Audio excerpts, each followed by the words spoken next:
Hey guys, welcome to day 3 of Day by Day with the Chosin Reservoir. Today we're really going to focus on November 27th and the night attacks of November 27th into the day of November 28th. So, first off, I'm going to try and focus on the attacks on the eastern side of Chosin Reservoir. So, if you'll remember, on the morning of November 27th, 3-5 is relieved by the 1st Battalion of the 32nd Infantry of the 7th Infantry Division. And I have a excerpt from Colonel Taplett of Dark Horse 6, and he explains kind of that relief. And 3-5 is ordered once they're relieved on the morning of the 27th at 08 to proceed to Udom, so to the west side of the reservoir, and they are to follow and trace of 2-5 and relieve 2-5 during their attack westward. So still at this time, on the 27th, MacArthur is ordering General Ahmed, and Ahmed is ordering the 1st Marine Division to attack west towards Mupyong-Ni to secure basically the 8th Army's right flank, even though, as we discussed yesterday, on the 25th, 8th Army is basically soundly defeated and will basically have to run their own gauntlet to survive. So Colonel Taplett describes here: news later that evening from Colonel Murray that a battalion of the 32nd Infantry, 7th Infantry Division would relieve us in the morning saddened no one. Our concerns, however, increased not only due to the Chinese strength in the area, but particularly the manner in which the relief was executed. The relief was effected on the morning of 27 November by a company of Lieutenant Colonel Don Faith's battalion of the 32nd Infantry. At no time did 3-5 have any contact with Colonel Faith. Only later did we learn that he had discussed the relief with Colonel Murray. Lieutenant Colonel Murray was the 5th Marine CEO.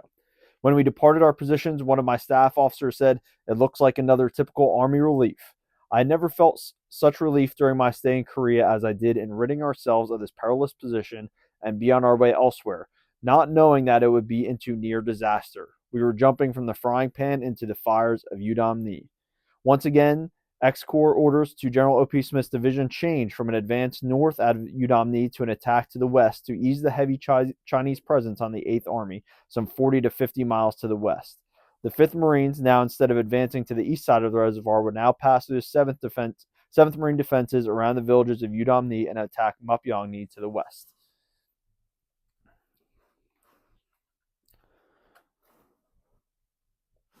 So 3-5 leaves that position. 132, 1st of the 32nd, occupies it. And I'm going to discuss kind of the positions of not Task Force Faith, RCT 31. From north to south, you have the 1st of the 32nd, which occupied 3-5 positions.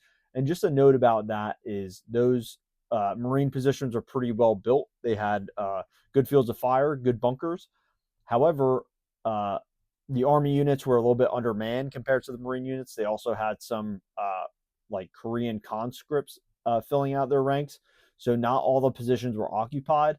And the Army usually didn't put roadblocks. So the Marines, if they occupied positions up on the hilltops, would put a subsequent roadblock down in the valleys. And the Army did not do that. And we'll see how that affected their survival with the Chinese infiltration tactics that we'll see on the night of the 27th. So north to south, you have, and these were not interconnected positions. They're kind of sporadic and spread out. So you have the 1st of the 32nd, the 31st Regimental CP, the 31st Heavy Mortar Company from the regiment, the 3rd Battalion of the 31st Infantry. And so the 3rd Battalion of the 31st Infantry is at a position called the Inlet. So they're south of Colonel Faith, and they are not mutually supporting with the 1st of the 32nd. So it's 3rd Battalion of the 31st Infantry Regiment, and they're along with A and B batteries of the 57th Field Artillery Battalion. Further south of them, about another 2 to 3 miles, is the 31st Tank Company. So on the night of the 27th, so they get in those positions during the day of the 27th, and on the night of the 27th, the Chinese march down the road in formation, and they hit very hard against Alpha Company or Able Company, 1st Battalion, 32nd Infantry. So with them, they have a Anglico team with Captain Stanford, who's a Corsair pilot, and he is pretty instrumental in the survival of Task Force Faith. And he's interviewed and describes the attack on A Company. So,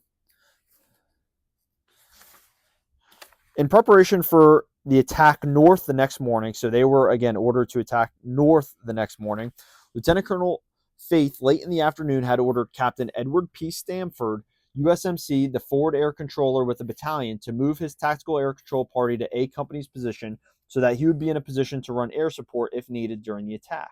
Stamford's stay overnight with A Company on the evening of the 27th imposed on him duties no one expected. He had been attached to the 1st Battalion together with his TACP team of 4 enlisted men, just as the battalion was loading out in Japan for the Incheon landing. At that time, the Navy had lent him to the Army Battalion as a FAC for the landing operation. So it goes into like his schooling and stuff. So before 2 months after the Chosin attack, Stanford wrote of the situation in A Company when he joined in on the evening of 27 November. Quote, Able Company's CP was protected by company headquarters personnel, and the platoons were left in the order of 1st, 3rd, and 2nd. The 2nd was bent back to the rear on the spur. I was given 2 bunkers for myself and 4 men. Captain Ed Scullion, Able Company commander, ordered me to use his bunker between the CP and the right flank of the 1st platoon. I was given an SRC 300 radio to be in contact with him. I moved into the bunker with 2 of my men and put the other 2 in the bunker about 50 yards to the rear and bedded down for the night, keeping a radio watch. Shortly before, and then back to Colonel Appleman. Shortly before 11 p.m., persons of the battalion CP heard scattered rifle fire in the A Company position. At first, this shooting did not cause any great concern, as it was common practice for ROC soldiers attached to the battalion to fire imagined enemies after dark. The first group seen in front of the A Company's perimeter carried shovels. One Chinese soldier was captured and the others scattered. Enemy patrols probed the company in front for the next hour. Then, just after midnight, the Chinese struck. They came from the north, marching straight up the road against A Company. At the saddle, or just south of it, they veered right, west of the road, and immediately penetrated or moved about the right flank of the 2nd Platoon on the spur ridge that paralleled the road. This action put the Chinese behind the company CP in the vicinity of the draw where the 60mm mortars were located. Captain Stanford awoke sometimes after midnight to the sound of shots and heard Scullion shouting. Before he could get up, he heard voices outside his bunker. The poncho at the back end was pulled aside, and Stanford saw a fur-rimmed face in the moonlight. He fired at it from a sitting position, but the Chinese soldier had already dropped a grenade inside his bunker, which blew up on the sleeping bag between Stanford's feet. Fragments wounded one of the 2 men with him, but he was unhurt. Stanford fired more rounds to the poncho. Enemy rifle fire then hit the bunker, some shots coming down from the top through cracks in the log roof. He and his 2 men moved from the bunker into the escape slit trench at the back and remained hidden there for a few minutes. One of A Company's machine guns now opened up and swept a spray of bullets across the top of the bunker. This cleared it of Chinese soldiers. Stanford climbed out of his slit trench. He at once began to assemble the scattered men in his vicinity into a defense. Scullion, whose shouts helped to awaken him, lay dead nearby, shot down only a few yards from his CP bunker when he hurried out to learn what was happening. Stanford gathered enough men to hold the ground immediately around the command bunker. He then moved off to the 1st Platoon on the left to learn the situation there. He found that 1st Lieutenant Raymond C. Denchfeld, the platoon leader, had been wounded. 1st Lieutenant Carlos Ortenzi, A Company mortar officer, came up to Stanford and informed him that as the next senior man, Stanford would have to take the company. Stanford sent one of his Marine TACP helpers to obtain reports on the situation in the other platoons and placed 1st Lieutenant Cecil Smith, A Company executive officer, in charge of the 1st Platoon. Stanford received reports that the enemy had thus far hit A Company only in the vicinity of the 3rd Platoon, the company CP, and had overrun the mortars. He moved 2 squads of the 1st Platoon from the left to the right flank to strengthen the 2nd Platoon there. And just going on further, in discussions with the author, Stanford expressed strong views on how the Chinese accomplished their initial surprise penetration of A Company. He believed they had infiltrated through the line because the men were not alert. He believed that Chinese caught the soldiers dozing in their foxholes and simply bypassed or overran some positions before they were discovered. In his overnight impromptu command of A Company, Stanford had behaved like a veteran infantry officer. After daylight, Major Miller, the battalion XO, came up to A Company and relieved Stanford, placing Lieutenant Smith in command. Stanford was needed at the FAC at battalion headquarters. So that's the position at A company.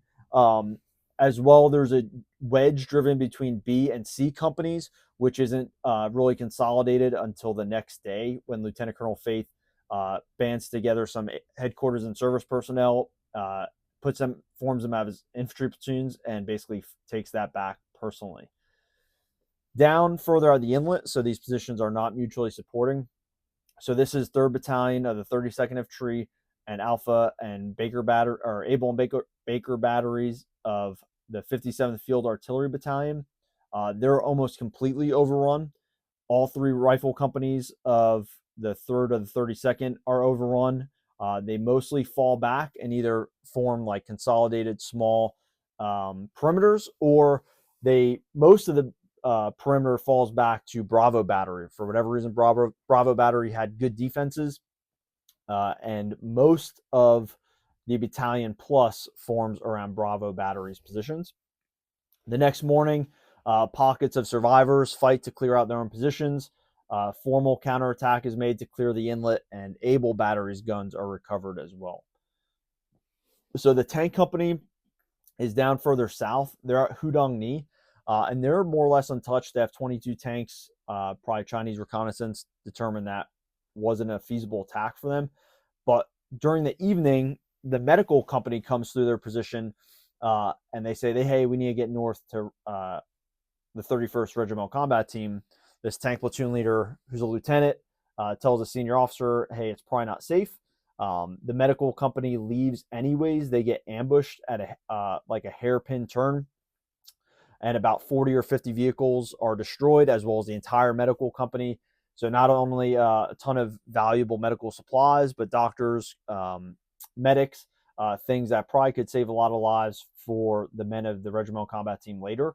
But what this also does is create a serious roadblock with all these burning vehicles and damaged and destroyed vehicles on the road, on the shoulder of the road, in the ditches around this hairpin turn. So that will come into play later, but one of those poor decisions by commander, which gets basically his entire command killed, but also has second and third order effects for Task Force Faith, Regimental Combat Team 31. So moving to the Marines. So obviously 3-5, we talked about 3-5 getting relieved by Task Force Faith on the morning of the 27th. 111 arrives in Udom Ni on the morning of the 27th. So there's a lot of artillery assets in Udom Ni. And basically the situation is that the 7th Marines hold the high ground. They hold Northwest Ridge. The 5th Marines, led by 2-5, are intended to attack west, with 3-5 and 1-5 are given like assembly areas in the valley floor. So Colonel Taplett especially feels very not happy with this arrangement. He feels very exposed, and there's a lot of coordination that doesn't occur between 5th and 7th Marines about what hills are occupied. There's miscommunication, and like 3-5 at the last minute has to occupy a few hills, which would be key in the coming attack. But not to get ahead of ourselves, so 2-5, they do attack west in accordance with X-Corps orders. They make it about 2,000 yards, then they meet extremely heavy resistance, and by the time it gets dark, they decide basically to button up for the night and in place in defensive positions. During this time as well, Baker 1-7 was to patrol down South Ridge. They get pretty heavily engaged, take a lot of casualties, which leads Charlie 1-7 on the east side of the road to seize Hill 14-19, so they can provide fire support for Baker Company. Baker Company is able to withdraw with their casualties, but Charlie Company is not before it gets dark, which will lead Charlie Company to be basically isolated themselves on Hill 14-19 for the night of the 27th. So 1-5 and 3-5 are staged on the valley floor of Udom Ni. There's a pretty bad miscommunication. Hill 1384 was believed to be occupied by the 7th Marines, but it was not. So Lieutenant Colonel Taplett orders Howe Company 3-5 to rapidly occupy that just before dark, which will be pretty key. So return back to Dark Horse 6, and I will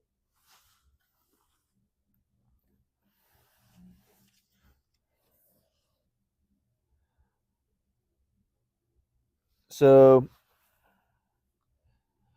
Item Company sighted a platoon outpost on a spur of Hill 1384 overlooking the Kangi Road several hundred yards in front of and above our Waring platoon, which is the Korean police platoon, defending on the first ridge above the battalion command post. George Company, now under Captain Chester Hermanson, was kept in reserve along the MSR. It was a hectic operation getting the frozen Marines into position in the pitch black night. The ground was frozen so solid they could not dig foxholes for protection. Just as we completed deployments for the night, Lieutenant Colonel Murray ordered us to extend ourselves further. We were to put a platoon outpost from my reserve company, George, on a spur leading down from the position held by George Company's 7th Marines on Hill 1426, not far to our left flank and to our south. The 7th Marines Company, like our Easy Company 2-5, was also under intense pressure from the Chinese. By 2030, we had completed our shoring up for the defensive perimeter north and west of our village. We no longer were to enjoy the comfort of our rest area prior to continuing the attack in the morning. An eerie silence settled over the area for the next few hours, except for some sporadic rifle fire reported by Item Company outposts on the spur of Hill 1384. Ever the optimists, another message from regiment reminded us to be ready to continue the attack in the morning. My XO and I climbed into our sleeping bags, hoping to catch some rest before facing another trying day in the land of the morning calm. Rest and calm were not to be ours, as the Chinese begun their attempt to annihilate the 1st Marine Division. Within hours, my capable XO would be dead, our CP overrun, and my battalion would be fighting their most critical and desperate action in North Korea. Shortly after 2100, a battalion aid station corpsman burst into our tent, yelling that something was terribly wrong. The aid station had just received a large group of Marines who were still trickling in when he left. Canny and I hurried to the aid station, where we found a sorry lot of disheveled and badly shaken Marines from the 7th Regiment, barefooted, some without trousers, and worse, without weapons. They identified themselves as remnants of H Company 37 Mortar Platoon, who had been defending Hill 1420, immediately to the west above us and behind Easy 25. They claimed to have been overrun by a very large Chinese force that had attacked them shortly after nightfall. We immediately placed all units on 50% alert. For the next hour or so, an ominous silence settled over the valley floor, the calm before the storm. So we'll get into that action of how 2-7. The first shots occur kind of as Colonel Tapla explains around 21:25. The first action comes against Easy and Fox companies of 2-5, and a wedge is driven between those two companies. The Chinese are not able to exploit this decisively because of how much machine gun and mortar fire is poured into that gap, as well as artillery fire by 111. So there is a gap between the two companies. The Chinese occupy that, but they're not able to exploit it effectively due to the massing of fire. So I want to take a second to explain kind of the Chinese tactics and how they operate. So they would move under the cover of darkness, basically in file, until they got within hand grenade range. At that point, they would fan out and attack in waves, throwing grenades.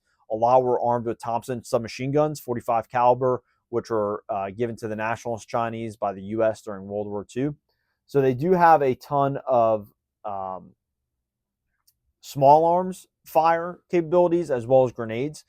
They lack combined arms. Obviously, they lack air coverage, which they make up for by attacking at night. A lot. It wasn't modern times, so the Marine Corps and Navy have some night fighter squadrons, but not many, and they're not that well versed in air support like the Corsair squadrons who operate during the days.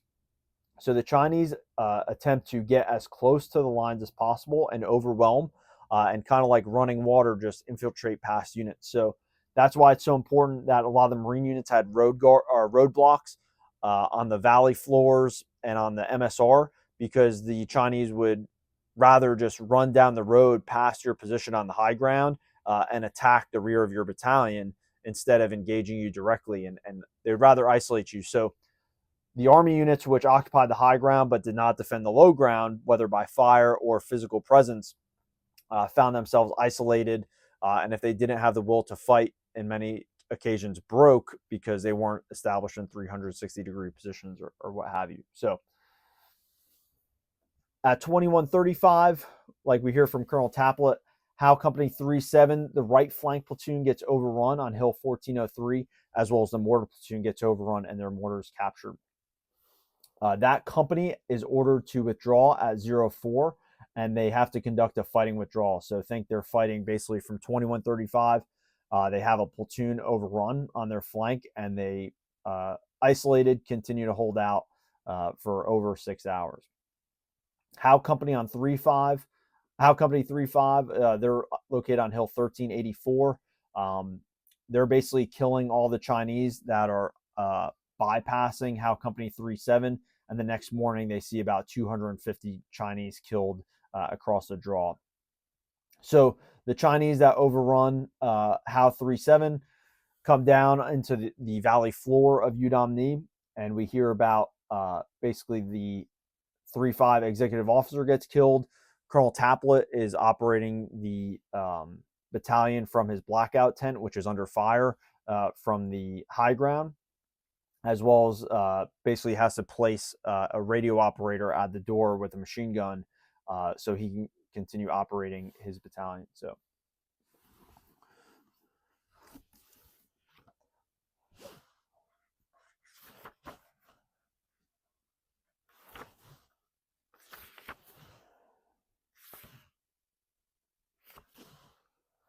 So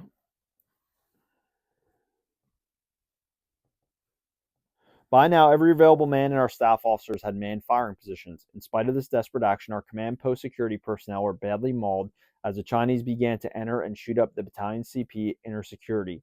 An advance force of Chinese finally penetrated the CP and drove our headquarters personnel back several hundred yards across the MSR. Ultimately, the only survivors within the command post consisted of myself, the OPSO, and his assistant, the communications officer and switchboard operator, and my radio operator, PFC Swinson. Except for the damage to our switchboard, I did not consider the Chinese penetration of the command post something we couldn't handle. My priority was to maintain communication with my units and the regiment. My trusted and courageous radio operator, Swede Swinson, related his predicament to me as the Chinese infiltrated the command post area. It was his birthday, and his buddy Jim Woods gave him a birthday gift by volunteering to take over his duty for the night. They had built a lean-to next to the shattered hut. The gift to Swede was to be a full night's sleep. Swede had just partially undressed and climbed to his sleeping bag when a Marine buddy arrived to tell him that the Chinese had entered the command post. Swede never dressed so fast in his life. As he started for the operations tent, he found 5 Chinese moving toward the MSR between him and the operations tent. Unable to fire his frozen carbine, he circled around them and reached the operation tent to take over the command radio from his kind buddy. By avoiding the Chinese, he observed the battalion executive officer, John Canny, being gunned down as Canny left the operations tent to rally the H&S Company security personnel. During the early penetration of our CP, the Chinese had damaged our switchboard with hand grenades and had wounded the switchboard operator. This temporarily cut all communications until Lieutenant Kelly crawled 50 yards through the snow from the operations tent, and while under fire, and placed the switchboard back in operation. The next several hours were very critical as we tried to maintain a cohesive defending force and to arrange a counterattack. And he goes on to discuss basically the defense of the 3-5 CP. So in the 7th Marine Sector, while this is happening at 2200, Dog Company and Easy Company 27 report infiltration and probing attacks. They're basically under continuous fire, and Dog 27 gets overrun at 0230. Their CO, Captain Hull, is able to lead a counterattack early the next morning around 04, and he's able to secure a squad-sized position with the 16 men left in his company, but there's still Chinese above him, to his left and to his right. At 04, Alpha 15 and Charlie 15 reinforce Echo 27, and there's basically only a handful of Easy 27 men that are still around.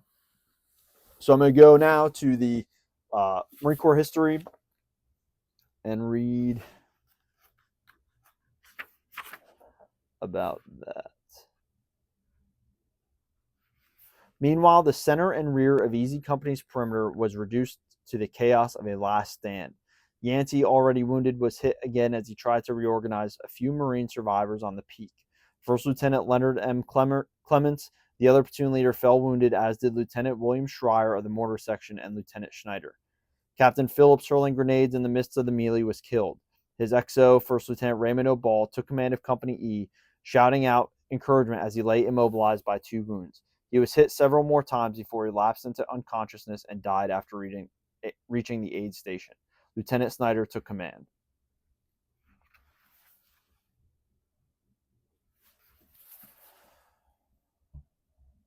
So we talked about Charlie 17, how they moved south to relieve Baker 17. At 0230, Charlie 17 is effectively cut off and they come under attack. They cannot move north to receive support from Udom-Ni. They're cut off from Fox Company to the south, and they take about 40 casualties. Also interesting to know about Charlie 17, obviously Suicide Charlie of Bazelon fame from Guadalcanal. But this was only company reduced, so they only had 2 platoons. Out of those 2 platoons, they take 40 casualties in this action, but they hold out till the next day. And I mentioned Fox Hill, so we're going to talk about Fox 27. They come under attack tonight as well. I'm going to go Leckie, of course. I have Last Stand of Fox Company here. It's really in the weeds, but Leckie is, of course, a fantastic author. So Hector Caffaretta snapped awake. That wasn't distant gunfire. That wasn't Ben's belly. That was a shot. The big man squirmed from his sleeping bag, sweeping up his rifle as he jammed to his feet with a yell, "Up, Benz, get your goddamn BAR." For the Chinese were coming over the snow. They were dressed in white. They were running at a lope, holding their rifles at high port. Some were falling, for the 2 men out in the foxhole were firing wildly. "Your boots, Heck," Benson shouted. "Your boots." "Screw the boots," Caffaretta bellowed, and jammed his rifle butt into his shoulder. The astonished Chinese saw a giant of a man leap suddenly into view with a flaming rifle. Many of them began to fall. They turned their weapons on him, neglecting for a few costly moments those other positions manned by Smith and Palmers. Still exposed, Caffaretta fired away, hardly hearing the wild cursing of Benson as he hammered his fists against the steel parts of his frozen, silent BAR.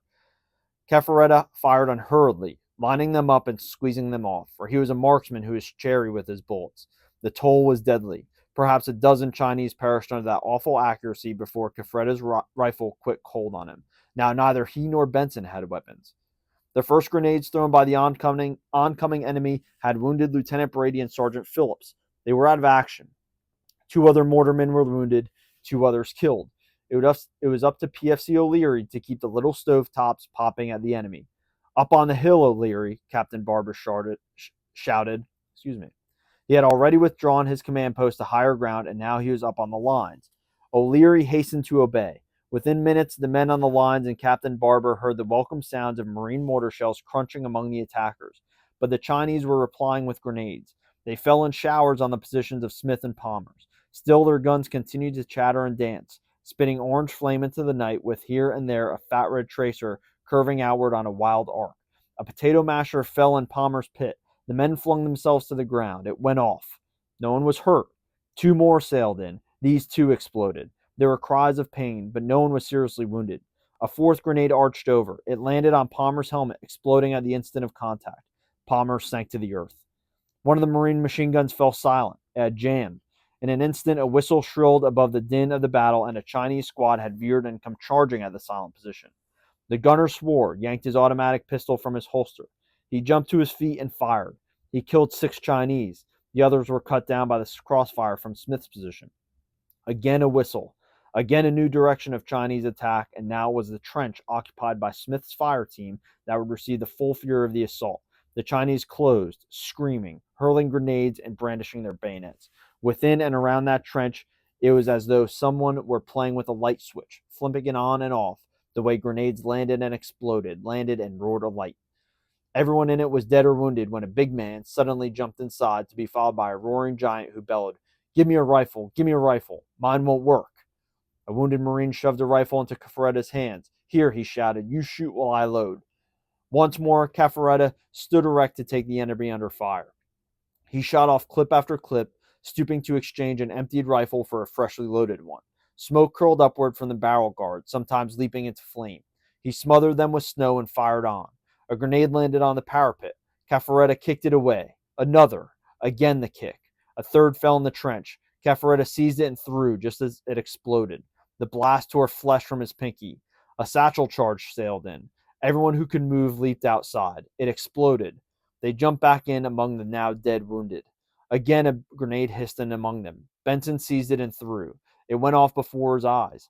It shattered his spectacles and temporarily blinded him. He sank down into the pit, his head roaring, a dull redness veiling his eyes. More grenades fell, a rain of them. The men wielded entrenching tools like baseball bats. They struck at the hissing, grotesquely somersaulting potato mashers as though they were baseballs, batting them back at the men who pitched them. Now the Marines were jumping in and out of the trench like madmen, bayoneting, clubbing, spreading death and agony, receiving it. Now the fight for Fox Hill was at its wildest. Dark shapes flitted and dashed, closed, struggled, fell apart, sank to the frozen earth, rolled in the snow, staining it with red. Here was the cry, Marine, Marine, and with no answer, the sharp crack of a rifle or the silent thrust of a blade. There were the foreign voices raised in challenge, and ever all rose the wailing and the keening of battle, the crunching and crashing of Marine mortars on the slopes, the yellow flashes of the grenades, the muzzle blasts of the clattering, barking guns. The Chinese were falling back. A bugle pealed, gurgled, fell silent. No one does it better than Lecky. So, the morning of the 28th, so all the Marine companies hold, or the Marine positions hold for the most part. On the morning of the 28th, Charlie 1-5 and Alpha 1-5 retake Hill 1240. They relieved Dog Company 2-7 at that position. Echo and Fox of 2-5, you'll remember they had that wedge driven between their two companies. They retake and they counterattack, retake that position. 2-5 takes 7 KIA and 25 KIA, and they count about 500 enemy KIA in front of that. So on the 28th, Lieutenant Colonel Murray and Colonel Litzenberg, pretty interesting. Lieutenant Colonel Murray is a lieutenant colonel in charge of the regiment. Colonel Litzenberg is far senior, but they form like a war council, and they decide to run the command of Udom together. They decide that there can be no attack. They have to consolidate. There's significant Chinese in the area. So what that means is Northwest Ridge is abandoned. 3-5 is left to guard the Northwest. 2-5 and 1-5 shift to Southwest Ridge and basically tie in with 7th Marines. So 5th and 7th Marines have a full defensive perimeter around Udom. At 10:15, 1-7, they attack south. They relieve Charlie 1-7, and they're supposed to relieve Fox of 2-7 at Tok Tong Pass. Fox Company has enough wounded where they can't attack on their own, and 1-7 cannot relieve them. So they're able to extract Charlie Company, but they cannot reach Fox Company. At Hagaru, as well on the 27th, they send 2-7's Weapons Company is left at Hagaru. They send them with a platoon from Howe Company 3-1. They attack up the road, but they're not able to reach it. Item Company attacks up the road and a separate attack. They're not able to relieve Fox 2-7. So Fox 2-7 will remain isolated at Tok Tong. They can't get reach from Hagaru, and they can't get reach from Udom, and they're essentially on their own. The situation is pretty significant. Obviously, Hagaru-ri is the key for both Udom, the 5th and 7th Regiment, and Regimental Combat Team 31 to escape. Hagaru, which will come under fire on the night of the 28th, is supposed to be really, it's a defense by 2 regiments. They have a battalion that's short. They have 3-1 short George Company. So what they do is decide to put their 2 rifle companies in the most likely avenue of the enemy approach. They fill out the rest with engineers, service troops, admin guys, whoever they have. And whoever they can't cover by that, they cover with artillery and fire from like anti-tank guns. And Hagaru has to hold, because if the 5th and 7th Marines can't fight to Hagaru, they're trapped. If Regimental Combat Team 31 has nowhere to go, they're trapped. And if the 5th and 7th are isolated, the 1st Marines or 3-1 at Hagaru doesn't have enough combat power to escape down to Koto-ri. So really everything has to go right for the 1st Marine Division to escape. And the morning of the 28th is when the serious situation really takes place. Obviously, 8th Army has been decisively defeated on the 25th and 26th, and now X-Corps is reeling as well. And the worst is yet to come for the Marines. This is day 1, and this is when the Marines and Regimental Combat Team 31 get punched in the mouth, and it's not going to get better, and it's going to continue for the next few days. So I'm going to close out with Robert Leckie again. Can't beat Leckie. With the coming of light on the morning of November 28th, the 25 miles of road between Kotori, Hagaruri, and Udamni could be compared to 4 black beads on a curling white string. The towns and Fox Hill were the beads, and these belonged to General Smith. The road between was a string, and this was held by General Sung. He had paid a fearful price for it, had not even succeeded in biting deeply into the lines of his 2 regiments, isolated at Udamni, but the road was his. The men had cut it in a dozen places. They held the ridges rising above it. It was dotted with their roadblocks of logs and mines and booby traps. Udamni was entrapped, Fox Hill was surrounded, and Hagaru was an island among the enemy, and only Koto had friendly road running south to Chinghung and thence the sea. To the 1st Marine Division's right, the Army's task force faith was already crumbling under the hammer blows of the night before. To their left lay that huge 80-mile gap. For all his losses, and they had been fierce, General Sung still held the Marine Division in the hollow of his hand. And tonight, when he struck at Hagaru and its airstrip, he would have squeezed them in his fist. So I really appreciate you guys who support me on this journey. It does take a decent amount of time and effort to research this. So as always, your comments, support are greatly appreciated. And I'll see you tomorrow to discuss the 28th of November and the night attacks of the 28th into the 29th of November. Thank you.